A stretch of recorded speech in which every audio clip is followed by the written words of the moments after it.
guys! Welcome back to my channel. My name is Richelle. I am a home-based online English tutor and a virtual assistant working from home. If you're interested to be an ESL tutor, especially if you want to apply for a rare job, please consider checking my previous videos because I shared realistic information and tips about the company. So for today's video, I have decided to share my thoughts and my experience in applying for Remotely For You. So I'm sure you've heard of the company before kasi madami ng mga vloggers na nagsishare ng kanilang information or nagsishare ng information about this company. I tried to apply kasi I want to have an extra income. Nagtitraining na ako to be a chat moderator. So Remotely For You is a company that offers non-voiced jobs to people all over the world. So, hindi lang siya exclusive for a specific country, pero pwedeng mag-apply kahit sino at kahit saan man siya. So, dito sa Philippines, of course, we can apply too. Yung ano pala nila, yung process nila, first is you will apply through their website and then they will send you an email asking you to verify your email address. Pag na-verify mo yon, they will ask you to verify your identification. So, mag-upload ka ng ID mo, tsaka selfie mo. Parang magsi-selfie ka with your ID. So, pag napasa mo yon, pwede ka na mag-training. Wala itong interview. So, yun naman yung kagandahan dito sa company na to. Basta 18 years old and above ka, pwede kang mag-apply. Okay? So, walang interview and hindi kailangan ng resume. While having my training, I also tried researching about the company.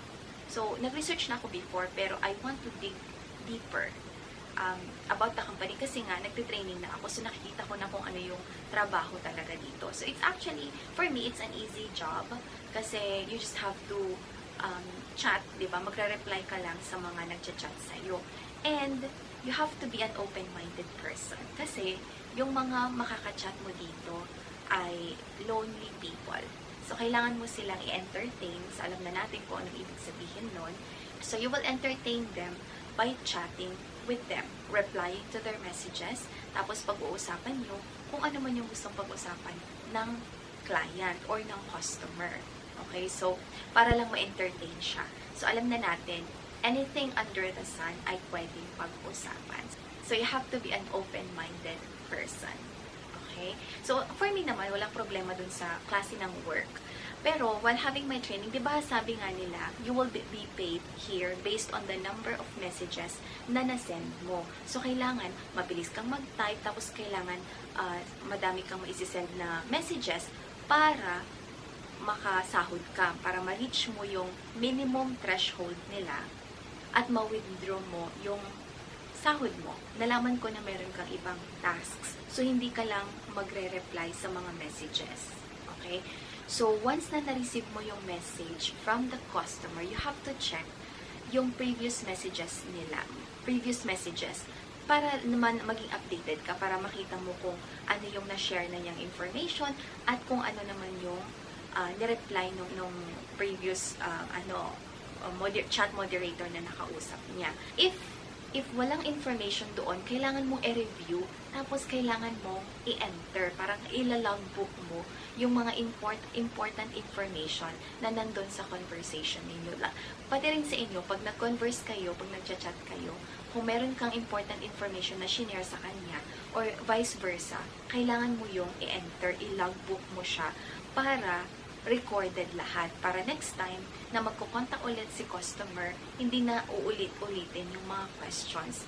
So, ang sa akin lang, naisip ko lang, so kung meron kang karagdagang mga tasks na ganun, na pwedeng mag-consume ng time mo, syempre mas mapapabagal yung pagsisend mo o pagre-reply mo ng mga messages. Kasi nga may mga extra tasks ka pa, di ba?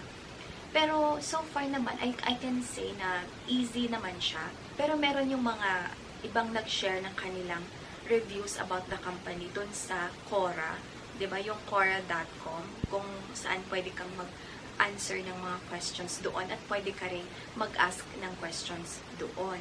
So, madami akong nabasa na sinasabi nila na may mga madaming beses daw na walang messages, wala silang natatanggap na messages. At saka, kailangan mo daw mag-send ng talagang tons of messages para ma-reach mo yung minimum threshold ng sahod para maka-withdraw ka.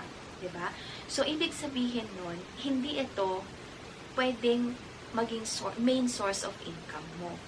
Kailangan mo magkaroon ng other source of income. Tapos ito, maybe, if you want to be a chat moderator sa remotely for you, dito na lang, pagka wala ka na talagang ginagawa, extra ano mo na siya, parang for your extra income na lang.